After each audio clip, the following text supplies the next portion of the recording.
আসসালামু আলাইকুম।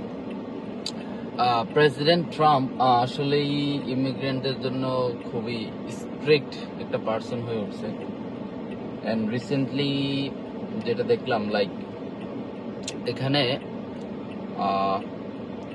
স্টুডেন্টরা, যারা ইন্টারন্যাশনাল স্টুডেন্ট যারা আসতো, তারা এসে ব্যাচেলর বা আন্ডার গ্রেড কমপ্লিট করতো, মাস্টার্স কমপ্লিট করতো, পিএইচডি করতো, দেন তারা গ্রিন কার্ডের জন্য অ্যাপ্লাই করতো অ্যান্ড গ্রিন কার্ড পাওয়া যেত অনেকাংশ বা অধিকাংশ সময়। বাট এখন যেই রিসেন্টলি যে নিয়মটা করলো, লাইক ওখানে দেখা যাচ্ছে যে এখানে পড়তে এসে আপনি এখানে থেকে গ্রিন কার্ডের জন্য অ্যাপ্লাই করতে পারবেন না। সো গ্রিন কার্ডের জন্য অ্যাপ্লাই করতে আপনাকে আবার দেশে যেতে হবে এবং দেশ থেকে গ্রিন কার্ডের জন্য অ্যাপ্লাই করতে হবে। সো আসলে এটা একটু কমপ্লেক্স হয়ে গেল ইন্টারন্যাশনাল স্টুডেন্টদের জন্য বিশেষ করে। আর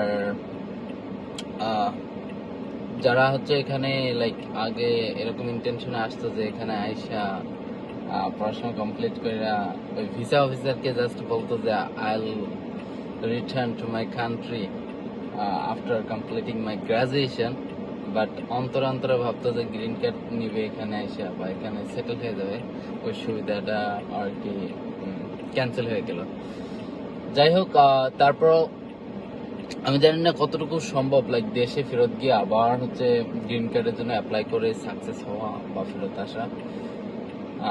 বাট যাদের মেইন টার্গেট এখানে আইসা পড়াশোনা করা এন্ড এখান থেকে একটা ভালো পরিবেশে পড়াশোনা করা এবং ভালো পরিবেশ থেকে একটা ভালো মানের ডিগ্রি নেওয়া, তাদের জন্য এখনো যে door open, like you can apply for colleges, universities.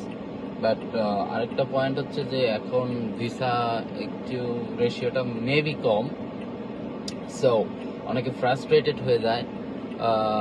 But the main point is like এদিক সেদিক অনেক কিছুই ঘটবে বা ঘটতে থাকবে, এগুলো স্বাভাবিক। আবার হয়তোবা এই পলিসি কোনো সময় পরিবর্তনও হয়ে যাবে, হয়তোবা পরিবর্তন হবে। বাট আপনার যেটা টার্গেট সে অনুযায়ী আপনি আগাতে থাকলে ইনশাল্লাহ আপনি আপনার লক্ষ্যে পৌঁছাতে পারবেন।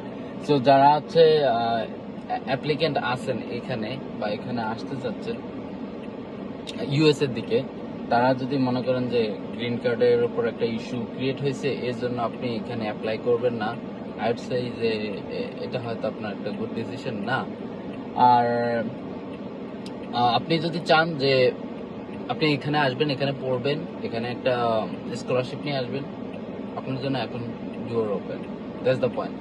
সো ওভারঅল যাই হোক, প্রেসিডেন্ট ট্রাম্প যাই করুক বা যেমনই হোক, at the end of the day they need international students, I think, because তাদের ইউনিভার্সিটিস আছে, তাদের কলেজ আছে, সেগুলো তো চলতে হবে, তাই না? এই তো ওভারঅল এতটুকুই আপডেট, যে যদিও গ্রিন কার্ডের উপর একটা রেস্ট্রিকশন চলে আসছে, লাইক এখানে থেকেই আপনি অ্যাপ্লাই করতে পারবেন না, বাট তারপর এখানে আপনার F1 ভিসার ক্ষেত্রে অথবা আপনি স্টুডেন্ট হিসেবে এখানে আসতে কোনো প্রবলেম নাই। অল দ্য বেস্ট, ভালো থাকেন, সুস্থ থাকেন, আল্লাহ হাফেজ।